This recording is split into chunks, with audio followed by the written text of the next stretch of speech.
Pues yo creo que la Navidad es uno de los momentos en donde se generan más pleitos familiares, desafortunadamente, porque supuestamente el espíritu navideño es de reconciliación, es de paz, es de amor, pero pues ahí desde si vamos o no a celebrar la Navidad, si tenemos o no que poner arbolito de Navidad, si vamos a cantar los villancicos y terminamos peleándonos por los terrenos de la abuela. De la Navidad, ¿por qué? ¿Cuál es el sentido de la Navidad? ¿Es bíblica o no es bíblica? Para los primeros cristianos, lo importante de Jesús era su muerte, no su nacimiento. Porque su muerte conmemoraba el sacrificio, la expiación, la resurrección. Todo el elemento de la mística cristiana estaba en torno a la muerte de Jesús. Un árbol de Navidad no maldice ni bendice ningún hogar. Una corona de Adviento, que por cierto es de origen protestante, no hace ningún mal tampoco. Los símbolos, los íconos, las figuras, al menos para un cristiano bíblico, no tendrían que representar ningún problema.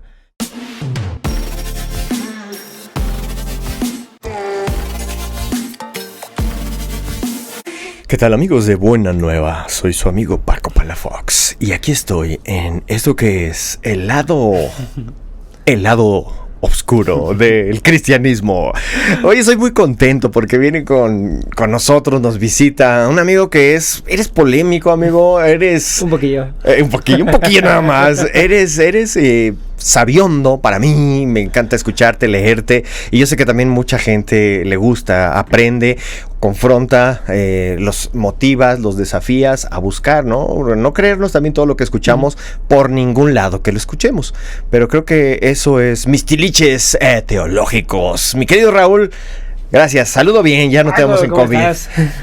Sí, no, ya. Podcast atrás que hemos estado. Si no han escuchado el primer podcast, búsquenlo ahí lo tenemos en Buena Nueva, pónganle la campanita, pero hoy tenemos un nuevo capítulo y hoy, bueno, primero la bienvenida. ¿Cómo has estado, amigo?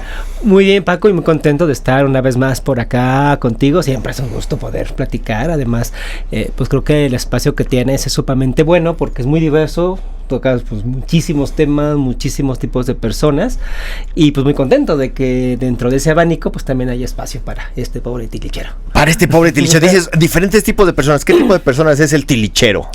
Pues la verdad que, o sea, para empezar cristiano, porque pues eso me dicen mucho que no soy. Que dejemos acá, oye, no es un inmiscuido, es un liberal, de izquierda o derecha, porque te han puesto de todos, hasta de todo. Nivel político, de todo. Pues soy de izquierda, soy de derecha, soy ateo o soy satánico, soy agnóstico. Bueno, soy de todo, como que dependiendo de cómo me mire la gente y lo que esté diciendo. Entonces, en ese sentido, creo que tengo esa identidad bastante fluida, bastante diversa y me gusta también porque siento que no me encasillo, ¿sabes? Pero ante todo, pues sí tengo que decir, pues soy cristiano. Cristiano de convicción firme. Sí, claro, digo, desde niño yo fui a la iglesia, pero pues con el paso del tiempo también yo mismo lo asumí y me convencí. Bueno, pues hasta pastor soy, ¿no? Sí, es que eso es lo interesante. Hace poco veía yo que estabas casando a alguien, ¿no? Sí, de repente me toca oficiar matrimonios, pero justamente no institucionalizados. Para empezar, soy protestante y nosotros no creemos que el matrimonio sea un sacramento. Okay. Entonces no tiene que tener todo el peso que tiene un sacramento de la iglesia y como puede ocurrir con el bautizo, la Santa Cena. El matrimonio pues es una bendición entre dos parejas que además tiene que estar avalado por un Estado. Okay. Acá la parte espiritual es únicamente de acompañamiento. Entonces me toca sobre todo casar a parejas que no encuentran espacio en la iglesia o que les ponen muchísimas trabas, que primero se bautizan, que pasan por el catecismo, que se convierten y se arrepienten si no se casan. Entonces... porque después se casan y se arrepienten. Sí, entonces lo primero es arrepentirse y luego casarse. Sí, ya les ha tocado el arrepentimiento. Yeah. Entonces, pues me ha tocado, por ejemplo, matrimonios religiosos mixtos entre católico y judío, o personas que puede uno de la pareja no ser cristiano, el otro sí es cristiano, pero pues son parejas que buscan una bendición, un momento espiritual para ese momento tan especial y pues realmente uno como ministro pues no le puede negar la bendición a nadie. Me parece perfecto y me parece que ya vamos a tener que agendar otro podcast hablando de las relaciones maritales o la decisión de casarse y lo que dices, ¿no? Cómo poder tomar esa decisión y a veces las trabas que pone la misma iglesia cristiana para diferentes personas. Pero eso queda para el siguiente capítulo, diría la nana Toña. O había algún comercial hace muchos años así, como diría la nana. Amigo, pero hoy estamos... Jingle bells, jingle bells, jingle all the way. Oh, when you're fine. Como cantaba en este Kinder. Oh, what fine it is to ride a white horse. Open sleigh. No sabíamos qué decíamos, pero cantamos bien bonito. El jingle bells. Vamos, pastores, vamos. A mí no me gusta la Navidad, voy a ser sincero. No que no me guste todo lo que significa, pero no me gusta la temporada navideña. Okay. Y en eres Grinch. No. Simplemente porque era muy fastidioso para mí. Desde siempre que llegas a centros comerciales, a cualquier lado, y los mismos villancicos, las mismas canciones repetitivas, fastidiosas. Hoy, en este siglo XX, 24, 25, 23, tenemos mucha diversidad ya de música y de opciones. Ha cambiado, pero cuando eras niño era siempre escuchar y cualquier lugar. Y no me gusta tampoco la comercialización que se hace o el que te sienta la gente estresada de ver que dar regalos. A mí me estresa mucho el que me regalen algo o cuando cumplo años, porque me siento como que comprometido a tener que regalarte algo si me das y tener que hacer cara de que me gusta. En fin, eso es algo que tengo que ir a mi terapia. No, pero es algo real. A Marcel Mauss, uno de los fundadores de la sociología, le dedicó un ensayo a eso que estás mencionando, un famoso ensayo sobre el don, donde señala cómo en las comunidades, cuando hay estos obsequios, pues realmente no existe un obsequio gratuito. Es un obsequio y tú tienes que corresponder con algo, no necesariamente pecuniario, de dinero o material, pero sí quedas al menos con un compromiso moral. Y el ritual de los regalos, pues precisamente es eso. Y la Navidad, pues tiene mucho ese aspecto, ¿no? Tienes que tener un compromiso con el trabajo que te cae mal, pero que te tocó en el intercambio, pero es una manera ritual de decir, somos parte de esto. Sí, exactamente. Creo que tendremos después que ir a mi terapia, pero por hoy vamos a tener no una terapia, sino me gustaría que platicáramos hoy acerca de la Navidad. ¿Desde qué aspecto? Del que tú quieras. Yo vengo aquí a escucharte, a aprender y hablé. Porque mucha gente dentro del ámbito cristiano, la fe cristiana, hay quienes dicen celebrarla, no celebrarla. Es una de tantas peleas que se tienen. Cada año. Y que no hay ni siquiera alguien que tenga una razón o una convicción firme del por qué. Entonces yo me gustaría que desde tu punto de vista, tu muy particular punto de vista, nos platicaras y nos dijeras qué es la Navidad, cómo es. A mí me gustaría pues escucharte simplemente y que vayamos ahí desglosando y yo te voy preguntando. Así que yo soy tu alumno el día de hoy y en estos tiempos, mientras pueden poner un villancico de fondo, o a lo mejor ponemos un fondito tantito, un Rodolfo te escuchamos. Un Rodolfito el Reno, la mesa con nieve y todo, ¿no? Pero... cuéntame un poquito. Pues yo creo que la Navidad es uno de los momentos en donde se generan más pleitos familiares, desafortunadamente, porque supuestamente el espíritu navideño es de reconciliación, es de paz, es de amor, pero pues ahí desde si vamos o no a celebrar la Navidad, si tenemos o no que poner arbolito de Navidad, si vamos a cantar los villancicos y terminamos peleándonos por los terrenos de la abuela. Entonces, en ese sentido, me parece que todo este ánimo tan festivo que sí llega a ser un poco chocante, porque sí se ve muy artificial, ¿no? O sea, paz, amor y etcétera, pero pues tú te das cuenta, sobre todo en las reuniones familiares, en las iglesias, como hay muchas polémicas al respecto. Entonces yo creo que hoy me gustaría que empezáramos a abordar el aspecto de la Navidad. ¿Por qué? ¿Cuál es el sentido de la Navidad? ¿Es bíblica o no es bíblica la Navidad? Quizá hablemos un poquito también pues Saturnalia, Yule, esas cuestiones un poquito muy conspiranoicas de dónde vino la Navidad, pero antes de llegar a eso quisiera que pues habláramos cómo es que los cristianos empezaron a celebrar Navidad, el por qué, y esto que vamos a estar platicando pues es desde una perspectiva muy antropológica principalmente, lo quiero abordar desde esa perspectiva, además de pastor pues también soy antropólogo social, entonces pues quisiera tener ese ángulo. Y me encanta porque lo único que yo sé de la Navidad y lo que la mayoría de cristianos es Saturnalia, para decir no, que era una festividad romana que después heredamos y se mezcló con el paganismo y con el cristianismo, hasta ahí sé. Y la otra que son dos preguntas que tengo es, ¿Pablo festejaba la Navidad? Es una pregunta que puede quedar. Pregunta. ¿Los apóstoles se juntaban a celebrar el cumpleaños de Jesús? Y otra es, ¿por qué los Picapiedra festejaban la Navidad? Tengo una respuesta para eso, de hecho. Perfecto, el tiempo es tuyo, amigo. Bueno, primero, como tal, como señala un importante historiador del cristianismo, el doctor y hermano Justo González, en su obra Historia del Cristianismo, una de las mejores obras al respecto escritas en Latinoamérica, para los primeros cristianos, lo importante de Jesús era su muerte, no su nacimiento. Porque su muerte conmemoraba el sacrificio, la expiación, la resurrección. Todo el elemento de la mística cristiana estaba en torno a la muerte de Jesús, no tanto en su nacimiento. De hecho, los primeros cristianos tenían problemas con los cumpleaños, porque efectivamente los cumpleaños era una celebración muy al estilo romano. Sí, en el Antiguo Testamento sí se celebraban los ciclos anuales. Incluso hay varios salmos en el Antiguo Testamento que se leían cada año. Ya eran los salmos del Rosh Hashanah, los salmos de Año Nuevo, celebrando ese ciclo, pero era el ciclo colectivo, era el ciclo anual pues de todo el pueblo, ya estaba establecido, no tanto mi año en particular. Una referencia interesante en el Antiguo Testamento al cumpleaños lo encontramos en Génesis, cuando aparecen estos 3 forasteros que Abraham reconoce y que les pone un manjar y un banquete, y resulta que uno de ellos era el mismísimo Jehová, que se terminó quedando con Abraham para pues darle la promesa del nacimiento de Isaac, mientras Sara estaba atrás de la tienda escuchando, y pues le dio risa, ¿no? Que ya siendo muy anciana fuera a tener un hijo. Y lo que le dice Dios a Sara en ese momento es: en el ciclo de un tiempo volveré a ti. Es decir, de aquí a un año. Entonces, en el Antiguo Testamento no era tanto tu fecha de nacimiento como tal, sino algún evento importante de tu vida. Los cumpleaños como tal, pues sí, es un asunto que venía más de Roma, y pues incluso encontramos a los padres de la iglesia iniciales que se burlaban de los romanos. Ay, sí, les celebran su cumpleaños a sus dioses, y qué vergüenza, ¿no? Entonces, pues realmente encontramos 3 siglos en donde no se pensaba ni siquiera en que el nacimiento de Jesús fuera importante.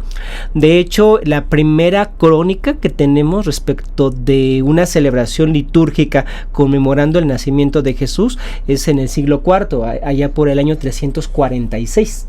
Hasta antes de eso no hay una referencia como tal. Entonces, pudiéramos partir por ahí. Para la iglesia cristiana primitiva o temprana, el nacimiento de Jesús no era relevante en términos teológicos y ni siquiera litúrgicos. Entonces es algo que pues tendría que ser un primer señalamiento.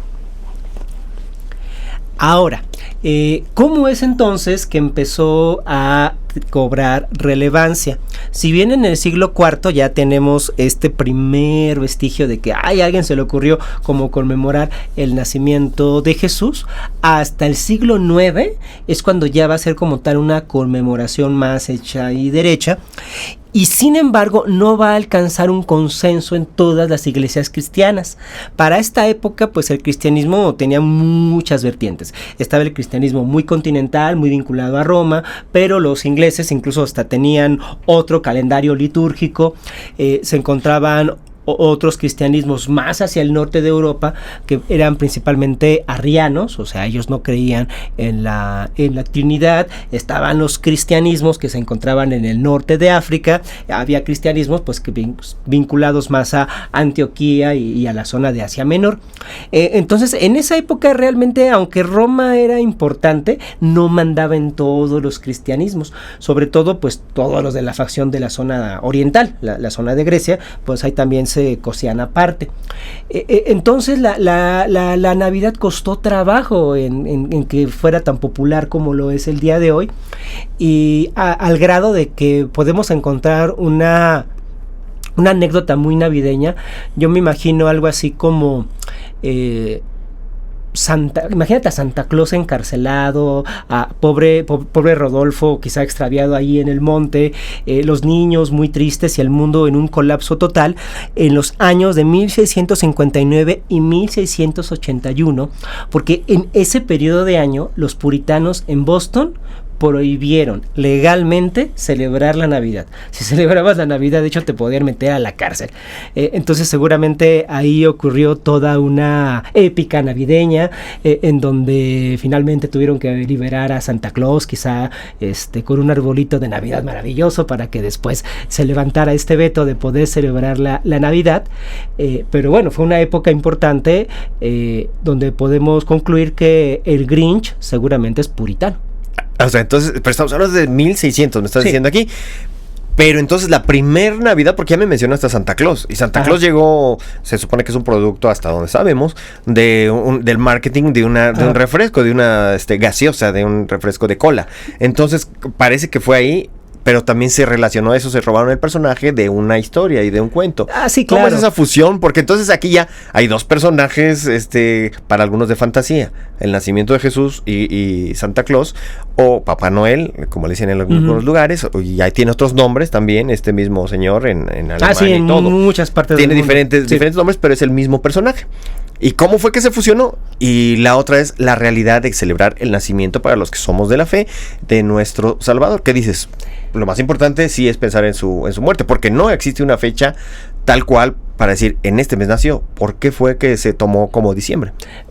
Bueno, tal parece que la imagen que tenemos de Santa Claus correspondería a un importante anciano de la iglesia, que fue Nicolás de Bari, que de hecho tuvo una participación importante en el Concilio de Nicea y justamente en contra de Arrio, es decir, en los debates que había respecto de la Trinidad. Y Nicolás de Bari, pues además de ser un ortodoxo trinitario, pues también tenía la fama de que era muy bonachón y de que era muy bondadoso. Y a partir de ahí empezó a configurarse pues una figura de un ancianito benévolo que originalmente no estaba vinculada al momento del nacimiento de Jesús. Este tipo de personajes que regalan cosas, personajes que van por el mundo haciendo el bien, lo tenemos en realidad en muchas leyendas, en muchas mitologías, no es solamente la figura de Santa Claus. A veces puede ser el mismo Padre Invierno, o a veces puede ser Doña Primavera, porque además son personajes que se vinculan mucho a los ciclos estacionales, y estos regalos suelen vincularse a las cosechas. El regalo que te da pues es el fruto, el regalo que te da es una buena cosecha. Con el paso del tiempo, pues ya este personaje que ya estaba anclado en la memoria y el inconsciente colectivo de Europa y de muchas partes del mundo, pues va a encontrar una configuración mercadotécnica, hasta por sus colores típicos y demás, ya muy propiamente como conocemos a Santa el día de hoy. Pero esto me sirve para señalar que los elementos con los que se compone la Navidad, los elementos iconográficos, el arbolito, el mismo Santa, una corona de Adviento, aunque tienen un origen histórico, pues seguramente muy específico, algunos sí es muy indeterminable, otros no tanto, en realidad es parte de las creencias populares de las personas.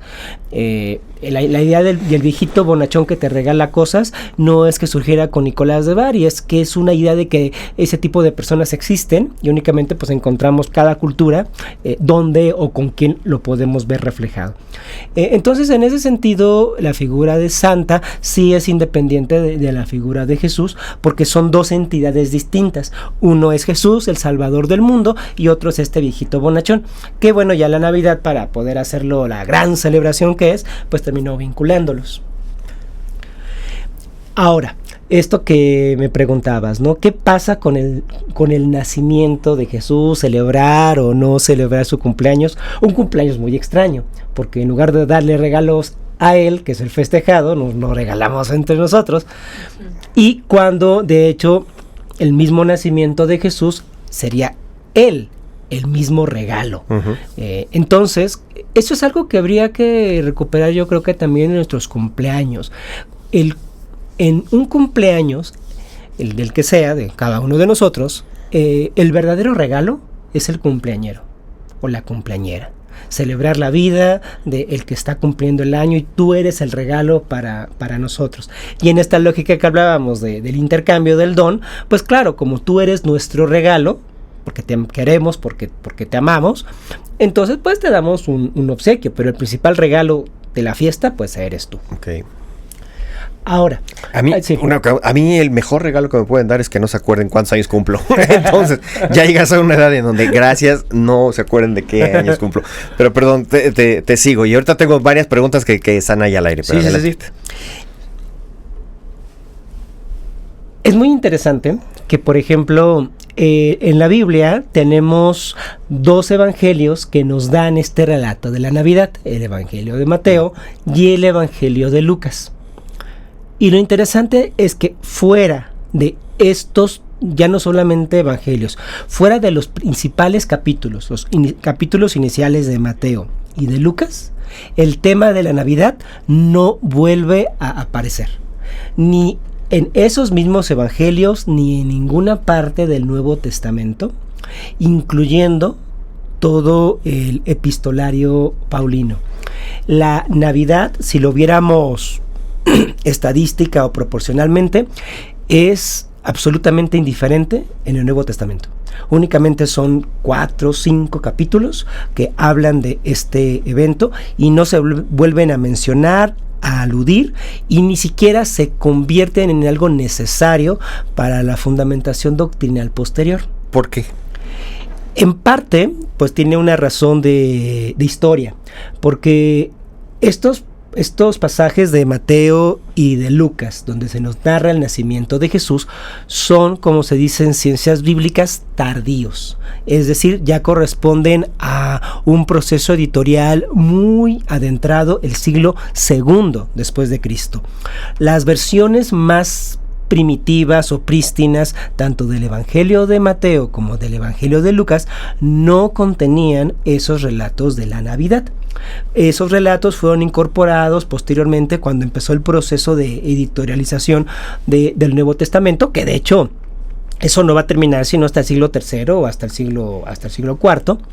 Sí encontramos algunas alusiones en padres de la iglesia o en leccionarios que hablan de este evento, o algunos fragmentos de estos pasajes que ellos llegan a mencionar, pero no tal cual un testigo arqueológico de eso.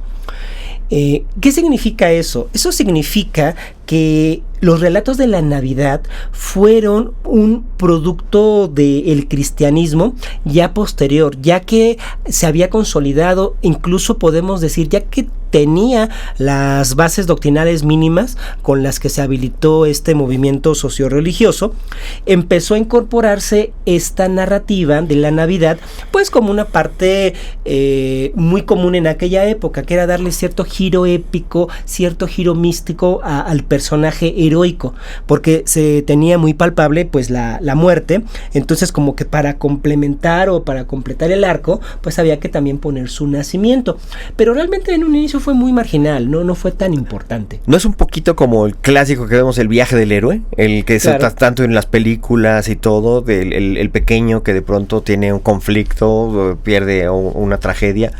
En este caso, ¿qué tragedia sería? Bueno, a lo mejor que lo querían acabar con su vida, ¿no? Querían exterminarlo, tiene que huir, tiene que pasar situaciones difíciles y después va creciendo hasta ser el gran salvador. Exactamente. De hecho, algo importante, sobre todo en Mateo principalmente más que en Lucas, respecto del relato de la Navidad, era lograr construir al cristianismo como el nuevo judaísmo. El gran objetivo que tiene Mateo es lograr que el cristianismo genere una diferenciación muy clara con el judaísmo, pero a partir de pues las propias bases que se tienen. Por eso el Evangelio de Mateo abunda en citas del Antiguo Testamento, principalmente de Deuteronomio, Isaías y Salmos. Algunos profetas como Zacarías, ¿no?, para las profecías del Hosana hacia el final de la vida de Jesús, pero es muy claro el objetivo. Lo que quieren y lo que necesitan hacer los primeros cristianos es diferenciarse del judaísmo, pero reconociendo que sí beben de ahí. Por lo tanto, en el Evangelio de Mateo o la Navidad de Mateo, pues se nos presenta a Jesús como un nuevo Moisés. también perseguido por el poder, teniendo tiene que esconder un pequeño cautiverio en Egipto, toda esta circunstancia prodigiosa, la matanza de los infantes. La matanza de los infantes, que lo vimos en Éxodo, pero que también aparece con la figura de Herodes ahora. Entonces se construye el personaje Jesús en su nacimiento a partir de los referentes mosaicos. Pero para lograr, digamos, una cristalización editorial tan excelente, porque el relato está construido como lo tenemos el día de hoy, de una manera verdaderamente bellísima y magnífica, no es algo que surgiera así como tan espontáneamente, tuvo que trabajarse con el tiempo, seguramente hubo varias versiones para poder llegar al relato como lo tenemos el día de hoy, y esto me parece muy bonito. Porque quizá ahorita que estoy mencionando esto alguien dirá, no, pero ¿en dónde queda la inspiración del Espíritu Santo y demás? Bueno, creo que ahí, en ese proceso. ¿Qué tan grande es el Espíritu Santo en el que uno cree, ¿no? ¿Qué tan grande es el Espíritu Santo en el que tú crees? Porque puedes pensar en un Espíritu Santo que haz de cuenta como que se metió en la cabeza de los escritores y los puso así a redactar como si fueran máquinas. Como con los ojos en blanco, zombies y escribiendo. Sí. O una inteligencia artificial, ¿no? Así nada más repitiendo. Sí. Que me parecería un Espíritu Santo bastante limitado en su carácter y en su naturaleza. O bien, ¿qué tal que el Espíritu Santo en realidad es un agente histórico, como lo creemos cuando... agente histórico. Agente histórico. El Espíritu Santo es la historización de la salvación. Es decir, es la manifestación palpable de la salvación en la historia. Ese es el Espíritu Santo. Entonces, cuando estoy hablando de estos procesos editoriales y de cómo los cristianos tuvieron que ir redactando, en este caso, los evangelios, no de un centón automático, así como dices, ¿no? Casi con una ouija en la mano y con los ojos en blanco y escribiendo de manera automática. Una ouija no, una cruz. No había cruz todavía. Un pesebre. un pesebre, un pescadito. Pesebre en vez de ratón. Así. Ahí está en la mano. Pues creo que es muy limitado. Pensar más bien que, como estoy comentando, el Espíritu Santo es el agente histórico de la salvación, nos da un pleno sentido de que cual sea que haya sido el proceso histórico para que los documentos bíblicos llegaran a nuestra fecha, pues eso es la acción del Espíritu Santo, la acción comunitaria, la acción colectiva. Es el que entrelaza, ¿no? Es la aguja que va entrelazando los diferentes estambres o los diferentes hilos y que puede crear, pues, la credibilidad o la historicidad de la Biblia, ¿no? O el relato lineal. Y que no es solo que haya inspirado a un autor, a una mente prodigiosa, sino de hecho a diversas comunidades. Eso es lo interesante de la Biblia, ¿no? Digo, claro. el que tantos personajes, a través de tantos siglos, es lo que siempre se dice, a través de tantos estratos sociales, diferentes comunidades, que puedan tener todo centrado en un personaje. Y en esta ocasión es el personaje de Jesús, en la vida de Jesús, y que todo nos lleva a Jesús, así como decías, Moisés es una representación, porque si nosotros nos damos cuenta, casi todo lo que hizo Jesús era como para cumplir la ley de Moisés y para decir, yo soy el Moisés de hoy. Yo les vengo a demostrar que todo eso que decimos, que Dios tiene que ser santo, separado, aguantar como hombre, se puede lograr. Ahora les toca a ustedes a través del Espíritu Santo, no sé. Efectivamente, es parte de una reflexión colectiva. Y me parece que habla mejor del Espíritu Santo decir que la Biblia es un producto colectivo, generacional, intergeneracional, de hecho, a pensar que únicamente es una forma autómata de redactar intercultural, total. Intercultural, es que lo que acabas de comentar es muy cierto. Para construir los evangelios tenemos, por ejemplo, grupos que estaban muy cercanos a los judíos, pero tenemos otros grupos que eran más cercanos a los romanos, otros que eran más cercanos a los griegos y a diversas facciones que había en esa época. Esa pluralidad cultural que encontramos en el Nuevo Testamento, pues está entretejida con un hilo que es precisamente el Espíritu Santo, que como dices, orienta a hablar del mismo personaje, de la misma figura. Bueno, después de este pequeño excursus histórico-crítico y por qué no tiene ningún menoscabo la doctrina de la inspiración dentro de las ciencias bíblicas, quiero regresar a esta parte de, bueno, ¿por qué surgieron y por qué están presentes estos relatos? Los relatos tanto de Mateo como de Lucas respecto de la Navidad, pues son esa respuesta final que, como muy bien comentas, tuvieron los cristianos para completar el viaje del héroe de Jesús. Pero es muy bonito porque es un viaje retrospectivo. Básicamente la Navidad es la precuela, porque ya todo el mundo conocía la trama, todo el mundo conocía la película, la pasión, la muerte, la resurrección. Pero hacía falta la precuela. Bueno, ¿cómo llegamos a este punto? Y esa precuela, de hecho, tardó en surgir, porque estuvo muy bien hecha. Porque, insisto, los relatos, la narrativa de Mateo y de Lucas respecto de la Navidad es verdaderamente maravillosa. Cómo te va construyendo, te lleva, todos los Easter eggs, qué paradójico, pero sí, hay huevitos de Pascua escondidos de los relatos de los evangelios de la Navidad, porque esta referencia a Zacarías, mira, aquí tiene que ver con Isaías, mira, aquí está un guiñito al zoroastrismo, etcétera. Todo eso, pues realmente fue un producto que costó mucho sudor de las personas que se encargaron de darnos un relato tan maravilloso como el que tenemos. Por eso tardó en llegar. Por eso tardó en llegar el relato de la Navidad, porque está muy bueno, porque tardó su tiempo en desarrollarse el guión. Estás diciendo tardó en llegar, ¿y no será que ya no pudieron seguir con el relato de la adolescencia y niñez de Jesús? ¿O por qué tenemos eso sin saber? Un pequeño, porque no quiero que nos desviemos con eso. No, bueno, es que pero sí, ya que dijiste esto, tardaron en hacer el relato del nacimiento. Pero tenemos años perdidos que siempre son muy criticados, que hay teorías, que hay etcétera, que se fue aquí, que se fue allá. ¿Qué fue lo que sucedió? ¿No será que dijeron, está muy complicado ahorita poner la adolescencia de Jesús orando por la comida que resucita y se va abriendo como el Todopoderoso la sopa, ¿no? En dos, dividiendo la sopa en dos. ¿Qué fue? Pues mira, es que ahí no había un Nolan al que contrataran para hacer esa parte del guión, pues seguramente no quedó tan bueno, porque efectivamente tenemos en los evangelios apócrifos una sección muy importante respecto de todos los evangelios de la infancia, que nos dan muchos detalles de la infancia de Jesús, de su crecimiento y de su adolescencia. La cámara negra que tenemos respecto de la vida de Jesús, que no está ni en los canónicos ni en los apócrifos, si ya es, digamos, su madurez temprana, a partir, digamos, como de los 16 a los 33, ahí sí tenemos una cámara negra y sí no sabemos ni por apócrifos ni por canónicos, pues qué haya sido de la vida de Jesús en esos momentos. Se retrajo mucho de la vida pública. Entonces, algo que ¿qué nos está diciendo esta cámara negra respecto de la vida de Jesús?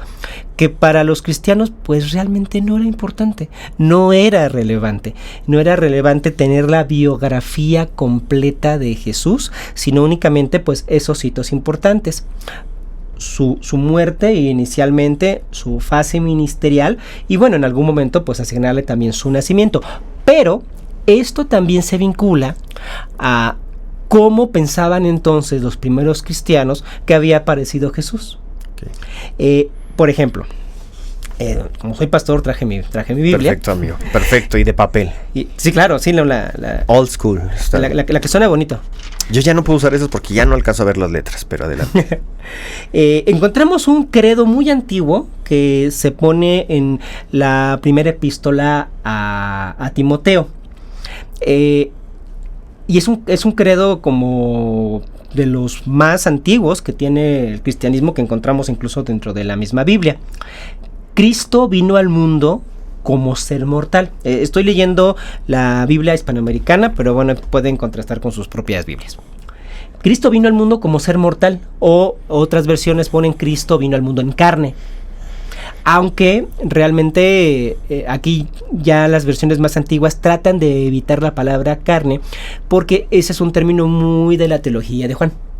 Y acá estamos con Pablo, y sí, teológicamente no tiene el mismo peso la palabra carne o encarnación en los escritos de Juan que en los escritos de Pablo. Pero bueno, el Espíritu dio testimonio de él, lo contemplaron los ángeles, fue anunciado a las naciones, en el mundo lo creyeron, Dios lo recibió en su gloria. No hay un nació de la Virgen María. como va a estar posteriormente en el Credo de los Apóstoles. Es decir, no se pensaba para estos momentos, ya no solamente en la Navidad, muchísimo menos en un nacimiento virginal, porque no era lo importante. Lo importante es que Cristo había aparecido hecho carne. Hay quienes señalan que, por ejemplo, es muy probable que la idea que tuviera Pablo de Jesús fuera, pues, que había como que aparecido súbitamente, y eso es algo muy compartido también en muchos cristianos, pues ya como adulto, va, prácticamente, ¿no? Ya como adulto, pero ¿de dónde vino?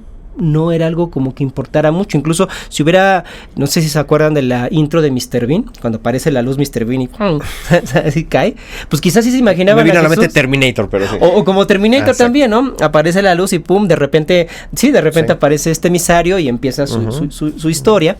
Muy probablemente tenían un poco esa idea, porque era también la forma en la que en ese contexto se imaginaban los romanos y los griegos que habían aparecido sus propios héroes. Y es que a fin de cuentas, pues la edad adulta empezaba a los 13 años, ¿no? Cuando el niño empieza ya a ser parte de la sociedad. Sí. Entonces, a fin de cuentas, los niños y desgraciadamente también las mujeres eran como, no son tan importantes como la cultura de los hombres. Entonces, no nos interesa tanto eso. No le ponen la lupa en ese. No hacía falta ponerle tanta importancia. Otra versión es que Jesús era un niño como cualquier otro, un adolescente como cualquier otro, pero en determinado momento de su vida tuvo un halo de inspiración y como lee en Nazaret, cuando le toca leer el rollo, dice: el Espíritu del Señor ha venido sobre mí. Hay quien dice que justo en ese momento es cuando se convierte realmente en el Mesías, que antes de eso pues había sido una persona común y corriente hasta ese momento en que recibe ese bautismo. Que la única referencia también que tenemos es cuando está y los papás lo andan buscando y dónde está el niño, y en los negocios de mi padre me es necesario estar, así como que caramba, ¿no? A ver, niño, tú ni me digas nada, José, ni mi papá eres. Pero, que eso ya corresponde, sin embargo, al relato tardío de la Navidad, toda esta parte de la confrontación con los ancianos de la ley.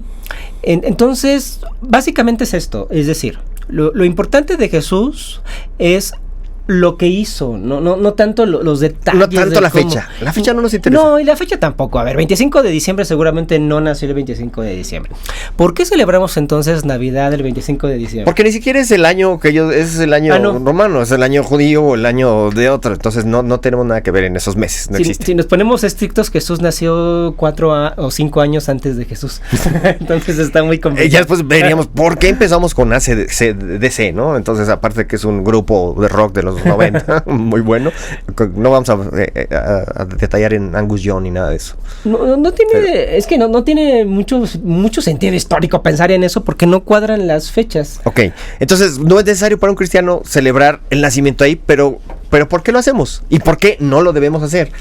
No quiero saber, bueno, tu postura sí, pero tampoco es sí o no, porque los cristianos somos ¿es bueno o es malo? Blanco y negro. Dígame cuál es. Entonces, ¿cuál sería esa referencia? Porque el tiempo se nos va y siempre escuchando yo me quedo así como que, como decíamos desde chicos, vasitos para la baba. Porque escuchar todo eso me motiva a tratar de buscar más, pero soy muy flojo. Mejor platícame. Yo creo que cualquier ánimo de buena voluntad entre los hombres tiene que ser celebrado. Puede ser Navidad, puede ser cualquier otra cosa. Decía San Agustín que no hay límites para el que quiere hacer el bien. Realmente las normas, las leyes y los límites están para los que quieren hacer el mal. Entonces, si uno quiere celebrar con familia, darse abrazos, darse regalos, destapar unas sidras, estar comiendo de forma alegre, no hay ningún obstáculo para que alguien quiera celebrar eso. O sea, alguien quiere albergar sentimientos agradables, buenos hacia los demás en una época, pues qué bueno, al contrario, pues sí, ojalá muchas personas tuvieran eso. En ese sentido, la celebración de la Navidad no necesita de una validación histórica. Ni siquiera necesita de un permiso bíblico, si lo queremos ver así, porque efectivamente, incluso haya llegado, el relato está, pero no se indica que tengamos que celebrarlo. Es más bien un acto muy voluntario, orientado, como tendría que ser la vida cristiana, por el amor o la caridad y por pues por la buena voluntad. Siendo así, no veo ningún obstáculo para que cualquier persona, si quiere celebrar Navidad, lo hace, pero tampoco creo que si alguien decide, sabes que pues yo no quiero celebrar la Navidad. Mi papá, por ejemplo, nunca, después de hacerse cristiano y demás, la Navidad fue algo que nunca terminó de convencerle, menos el arbolito de Navidad. Y está bien, o sea, no, tampoco es como que a fuerza tengas que celebrar algo. Si ahora sí tú no estás consciente, no lo quieres hacer de forma voluntaria, pues creo que tampoco, ¿no? Ahora, lo que dices, celébrala, ese es un bonito pretexto para juntarte con la familia, para pedirse perdón, para ponerse en ese espíritu navideño. Pero lo podemos hacer en junio, julio, agosto. Pero hay que aprovechar que esta es la época, en diciembre, en donde la generalidad lo hace. Yo te decía, en lo particular, así como que no, gracias, pero adelante voy, comemos y la pasamos bien. Otra de las cosas es, no, hermano, pero es que, y tú mencionas de las preguntas que tenía, es que hay algunas cosas que sí tienen mucho trasfondo o que significan. El arbolito de Navidad está hablando acerca de idolatría. Cosas de esas, así en 3 minutitos. Sí. Esos clásicos por los que tantos cristianos quieren imponer, y volvemos a lo mismo. Ese cristiano que quiere imponer sus reglas y que ganó la franquicia del Espíritu Santo y que quiere redarguir a todos con lo que él cree que debe ser lo correcto. Yo, como protestante, creo firmemente que los ídolos no tienen poder. La estatua de Dagón terminó postrada ante el Arca de la Alianza. Los ídolos no tienen poder ante Dios. Un árbol de Navidad no maldice ni bendice ningún hogar.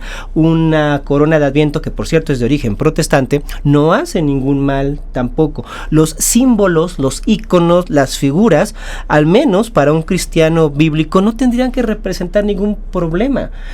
Aquí pudiéramos tener detrás una imagen de la muerte, si quieres, o de una virgen, o de lo que sea, y no afectaría absolutamente nada lo que estamos haciendo, porque si no sería un poquito casi como cuestiones medio mágicas, ¿no? De que el fetiche... Fetichista totalmente. No, yo no creo que haya que ser fetichista cristiano en ese sentido. Entonces, un árbol de Navidad no te hace ningún daño. Una esfera de Navidad que representa al sol tampoco te puede hacer ningún tipo de daño. Una estrella. No pongas a la estrella, que esa es la representación de Dios. O cualquier cosa, ¿no? Amigo, eso sí me molesta. Porque aparte, bueno, me molesta que queramos imponer, como dices. Sí, te gusta, disfrútalo. Y sabes que es muy triste ver, sobre todo con los niños. Los niños se emocionan de poner. Los gatitos son más felices con las esferas y tirando de tu árbol. Es un momento de felicidad y enojo que puedes tener, pero sí hay cierta ilusión en ese espíritu navideño. Claro. Puede ser estresante, horrible, pero también hay momentos muy bonitos que no se repiten a lo largo de todo el año, ni en cumpleaños ni nada. Entonces, es una decisión totalmente propia. No podemos ir, Dios, cuando vayas a entrar, San Pedro te va a decir, festejaste Navidad. ¿No? ¿Qué comiste? Bueno, la comida está bien. Diste regalo, el regalo significa esto, entonces, ¡adiós! ¿Por qué seguimos con esa idea? Quiero terminar con los picapiedra. Sí, ¿qué quedó ahí? ¿Por qué los picapiedra celebran la Navidad? Bueno, bíblicamente, teológicamente, los que vivimos después de la muerte de Jesús, somos salvos mirando al pasado, mirando a la cruz en el pasado, cuando Él murió. ¿Cómo fueron salvos los del Antiguo Testamento, las personas que vivieron antes de la muerte de Jesús, según la teología cristiana? Ellos no fueron salvos pues tal cual mirando al pasado, porque no había ocurrido como tal la crucifixión, pero tenían la promesa, tenían la esperanza, y como dice Hebreos 11, estaban como mirando al invisible. Entonces ellos en el Antiguo Testamento y antes de Cristo fueron salvos mirando al futuro. Entonces los picapiedra tenían completo derecho a celebrar la Navidad porque estaban mirando al futuro, al Redentor que iba a llegar. Viene a mi mente el meme caricatura que están 2 dinosaurios y que le pregunta el bebé dinosaurio, mamá, ¿Dios existe? Y la mamá dice, todavía no, hijo, todavía no. Entonces es un poquito ese sarcasmo, ¿no? Esa cuestión también. Claro, es la esperanza, y la esperanza es ahistórica, la esperanza es en el pasado, la esperanza está en el futuro, porque para el cristiano la esperanza es eterna. Y amigos, si tú quieres celebrar la Navidad, celébrala, disfrútala de la manera, trata de no terminar a golpes, que eso sí es lo triste a veces. Come mucho, pero también equilibradamente. y si no la quieres celebrar, también, pero no trates de compartir esa amargura o ese momento. Bueno, no, tampoco vamos a decir que eres amargo porque no la quieres celebrar. Bueno. Pero no trates de imponer ni decir estás mal, porque ese es uno de los errores más tristes que tenemos como cristianos. Disfruta la fe es para compartir, el evangelismo es dar las buenas nuevas, no estar tratando de decir que todo es malo. Entonces, pues, amigo, le dimos brochazos a todo esto, ya que siempre tienes, tú te eres como internet, te vas y te das un link y nos vamos a otro. Abrimos muchas ventanas. Sí, me imagino cuando estás explicando esas películas donde están los policías, FBI, buscando y con hilos llevando todo. Pero así es la vida, así es la Biblia y así es también tu cabeza, amigo. que te admiro. Gracias por lo que estás. Yo sé que mucha gente va a decir, no. ¿Y por qué esa playera? Lo vamos a decir en otro capítulo, en esto que es Buena Nueva, el lado oscuro de la luz, con mi querido amigo Mis Tiliches Teológicos. Te encontramos así, Mis Tiliches Teológicos, Raúl, así con eso. Así, ¿no? @teotiliches o Mis Tiliches Teológicos, y me pueden encontrar así en Facebook, Instagram, en TikTok. Eso es. Y disfrutamos que comenten, que no les guste, que no nos guste y que les guste, porque claro, pues ahí está, ¿no? Para eso estamos, amigo. Un poco de todo. Gracias, y tenemos pendiente otro. Yo quiero que platiquemos en otra ocasión de... Bueno, vamos ahorita que quitemos la cámara, pero podemos platicar cosas muy interesantes. Gracias, amigos de Buena Nueva, gracias Sebastián allá en cabina, Cris, gracias Dani Castillo, gracias Sabrina, gracias mi querido Raúl, y bueno, yo sigo siendo Paco Palafox, y si me quieren dar un regalo, no digo que no, pero no esperen que les diga que me gustó, aunque haga cara de que sí. Hasta la próxima y... Cantemos Navidad. ¿Cuál te gusta? Jingle bells, jingle bells. Jingle all the way. ¿Cuál es su canción favorita? ¿De Navidad? Sí. La de María Carey. Bueno, mejor nos ponemos un musiquita aquí y con eso nos vamos, ¿no?